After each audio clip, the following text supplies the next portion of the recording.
दिल्लीतील मोठ्या विजयानंतर देशाचा राजकीय नकाशा बदलला आहे. नव्या ताज्या निकालांनी देशाच्या 19 राज्यात आणि 2 केंद्रशासित प्रदेशात एनडीए सरकारचे राज्य शासन आहे. 21 पैकी 6 राज्यात एनडीए सहकारी पक्षांची सत्ता आहे, तर 15 राज्यात भाजपच्या हाती सत्तेचे सुकाणू आहे. एवढेच नव्हे तर राजधानी दिल्लीतील मोठ्या विजयानंतर एनडीएकडे दोन्ही केंद्रशासित प्रदेशात सत्ता हाती आली आहे.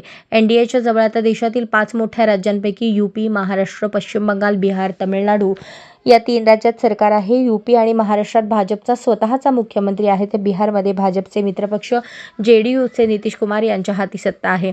देशाची लोकसंख्या 140 कोटींच्या आसपास आहे. दिल्लीच्या विजयानंतर एनडीएचे शासन 92 कोटी लोकांवर आहे. अशाच नवनवीन अपडेटसाठी जनता राज्य न्यूज चॅनलला सबस्क्राईब करा, लाईक करा आणि शेअर करायला विसरू नका.